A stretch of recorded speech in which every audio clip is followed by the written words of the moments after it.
But I refuse to hold some trolls on the internet or some, influencers or fringe people, whomever they are. Well, it was elected officials, members of Congress, very important. I will not hold them to the same bar that I hold the President of the United States. Navarro and Scott Jennings faced off on CNN's Phillip show last night to discuss recent controversial remarks from former President Donald Trump.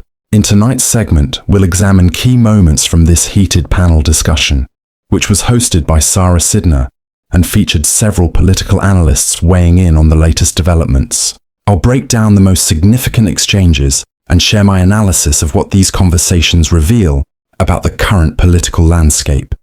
Let's dive in.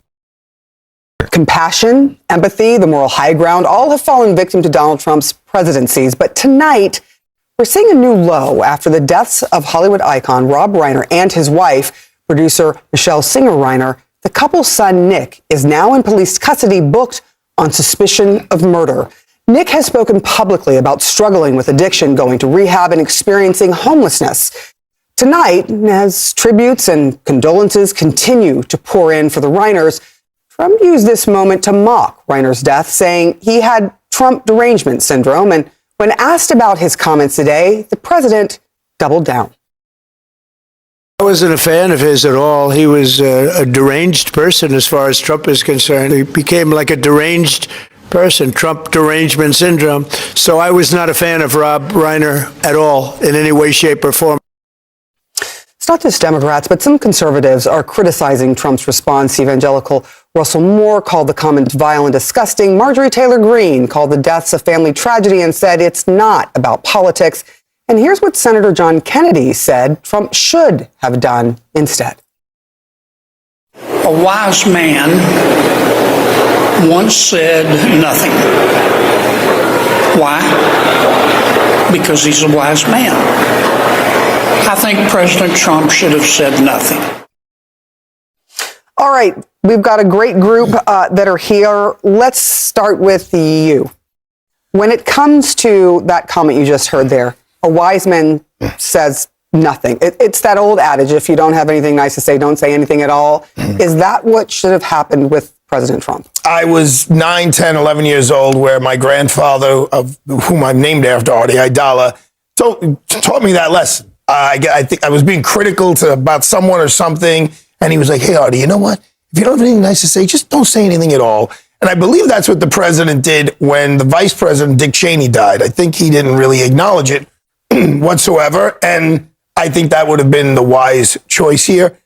And even if he couldn't help himself but say something critical, you have to say, look, I never liked Rob Reiner. We never got along. He was so overly critical of me. But what happened to him and his family was so horrific and so tragic that the nation should pray for them.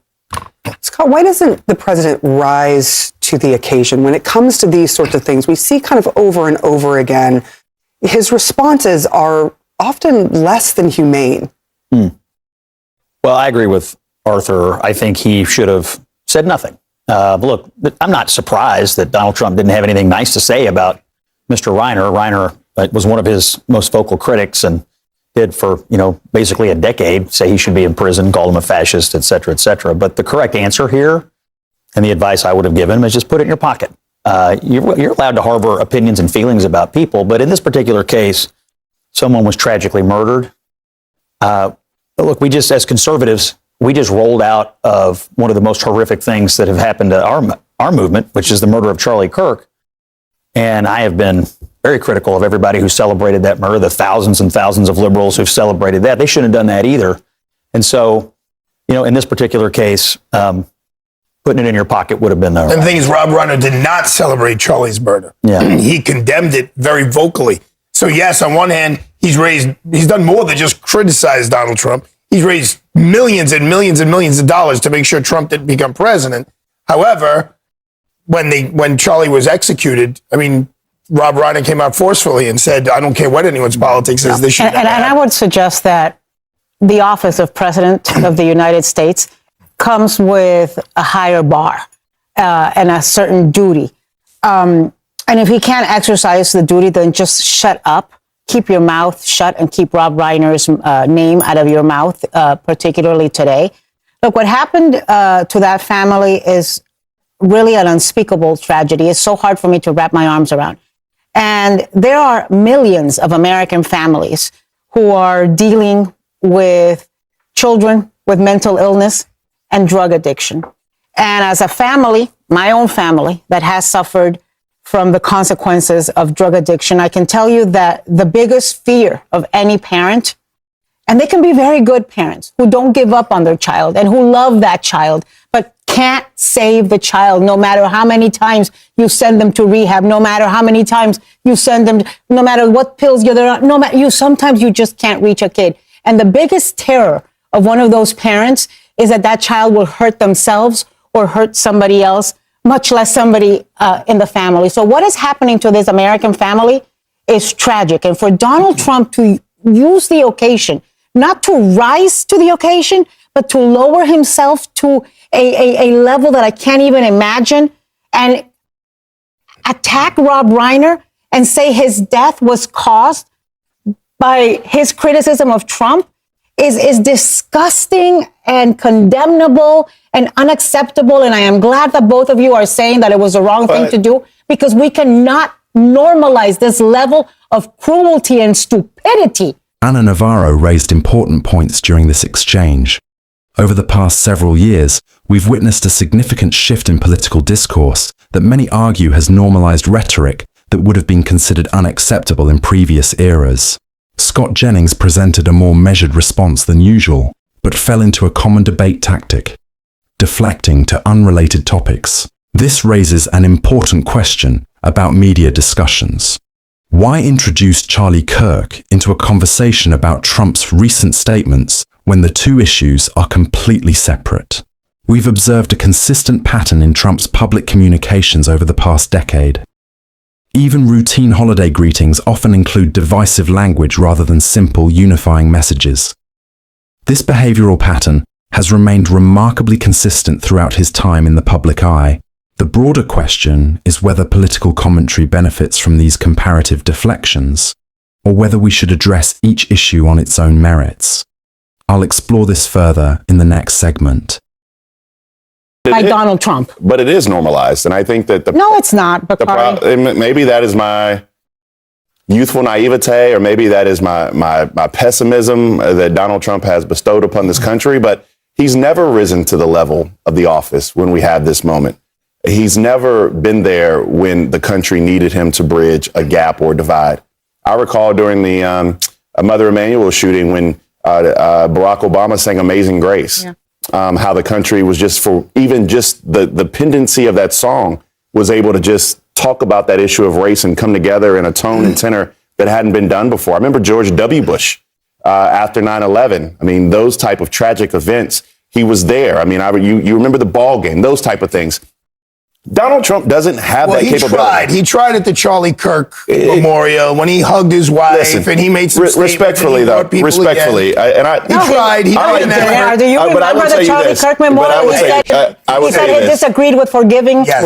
I will tell you your this: enemies. the bar for Donald Trump is in hell. Right? That's where our expectations are for him. And for somebody to simply say that the president of the United States, when somebody dies in the fashion that they did, should just be quiet. We need to all look at ourselves and say that is the standard that we hold for the president of the United States, that this man that is 80 years old is incapable of actually having empathy. This man who's 80 years old is incapable of being an example for our children, regardless of Democrat or Republican. And the bigger condemnation I have is for those individuals who call themselves evangelical Christians who surround the president of the United States, but then look at this type of nonsense and turn a blind eye to it. He has a prayer council. They lay hands on him with what? Gloves? Mittens? I mean, that ain't getting through. I mean, who are they praying to? And so I have a great deal of disdain for, and listen, there are people who will say, I love Donald Trump's policies. I hate the man that he is. That is just a very, very weird paradigm that I'm not sure I could find myself in. I've two issues with this statement today, right? Certainly silence would have been vastly preferable to this. But number one is just the sheer and utter soullessness of this statement. How long was it between the actual murder and the statement? 7 hours? 6 hours? I mean, not even a moment of breath and grace. But number two, as Anna referred to, the statement spreads misinformation. It suggests that the cause of the murder was something about politics or Rob Reiner's view of Donald Trump. That is dangerous. We see how quickly the tiniest little flicker can cause conspiracy theories and inaccurate information to take off. It's irresponsible of him to do that. And I'm actually surprised. It could have been an opportunity for Donald Trump to say, look what narcotics do to families. This is one of his number one issues. It's why he's doing what he's doing with Venezuelan boats, right? And he could have said, you see what these drugs do to these families? It's horrible. My blessings, my prayers are with them. It was Yes. definitely a missed opportunity on the level and I didn't think about your level, but on the level of what Anna is saying, he could have risen to the occasion and just said, putting all the politics aside, this was an absolute American tragedy. I have sons. It's unimaginable, and let's all say a prayer and hug each other, hold each other's hands at the prayer council. Think of this family today. Think about a daughter who walked into that house and found her parents. And he's got another son as well. I just, given what we just lived through with Charlie, I mean, every conservative that I know is still very much processing this. And I'm going to stop you there because I want to play some of the reaction to when Charlie Kirk was killed. Here's sort of just a smattering of what was said mostly from Republicans. Over the last 11 days, we have heard stories of commentators, influencers, and others in our society who greeted his assassination with sick approval, excuses, or even jubilation. The man wasn't even buried yet, and Democrat members of Congress were denigrating his memory. Many Democrats in elective office have now been totally captured by a radical fringe of the far-left base who want to dehumanize every person they disagree with. We must continue to call this wickedness out. Some of the very same people who spent the last 8 years trying to sit in moral judgment of anyone who disagreed with them about politics suddenly started cheering for a murder. The hypocrisy that you hear there, right? You hear them talking about the left doing this. And then the statement, how do you square those two things? I don't. I disagree with the statement. I wish he hadn't made it. And as I mentioned, what happened after Charlie died, lots of people were quick to celebrate the death, call him racist, call him Nazi, attribute statements to him that he never made, et cetera, et cetera. And those of us on the right who knew Charlie and loved Charlie, were quick to call that out and say, this is misinformation. This is a heinous way to treat someone who left behind a grieving widow and little children. So I don't square it. Because to be fair, I do want to just we're still processing that. Yeah. And if we want to expect other people to live up to a standard that they didn't live up to after Charlie, we should. But Scott, this is more than just other people, right? And I agree with you. Anybody who celebrated after Trump got shot, shame on them. Anybody who celebrated after Charlie Kirk got murdered, shame on them. But I refuse to hold some trolls on the internet or some, influencers or fringe people, whomever they are. Well, it was elected officials, members of Congress, very important. I will not hold them to the same bar that I hold the President of the United States. I think, he's got the biggest bully pulpit. And as anybody who's ever been attacked by Donald Trump knows, once he attacks, it gives permission to so many others that hang on his every word to do the same thing. And it hurts my heart to think about Romy Reiner and Jake Reiner, the siblings who are the victims also of this crime, and what's going to befall them from social media because of what Trump just did. It's just irresponsible and horrible. The fascinating part about this conversation, though, is that if Trump is one thing, he is consistent. And I've always told people that Trump has, I've always referred to Trump as one of the most honest brokers we have in politics. He told us exactly what he was going to do when he was running for president. He's executing on those plans. But even when he came down the escalator in 2025, we had 2015. Excuse me, 2015. I'm in a time warp. 2015. The essence of one. I think the quote is, "Character is who you are when no one's watching." Right. The essence of Donald Trump's character has never been in question. People who worked with him, people who contracted with him, people who rented from him, people who knew him from back in New York, people who he denigrated Ted Cruz's wife. He called her ugly, right? Like He created nicknames for people on the stage, and he was running for president of the United States. That what we have done in this country, Democrats, Republicans, and even more importantly, the mainstream media, I hope people hear that. Even more importantly, the mainstream media, is we have created a bottomless pit of character for the people that we elect to high office in this country. Anna Navarro made compelling points during this segment, but I found Bakari Sellers' analysis particularly insightful. His observation that there is no bottom cuts to the heart of a critical issue in American politics. Sellers articulated what many political observers have noted. We're witnessing a fundamental shift in presidential norms and expectations. The pattern of behavior we've documented over the past decade suggests this isn't temporary. It's become the baseline. The more significant question Sellers raised concerns institutional complicity. The Republican establishment had opportunities in 2015 and 2016 to take a different path. Instead, key figures and media personalities chose to align with and defend rhetoric that previous generations of conservatives would have rejected outright. This includes prominent commentators who appear on major networks. While they occasionally offer mild criticism, they often pivot to deflection tactics, like the Charlie Kirk comparison we saw earlier, rather than addressing issues directly.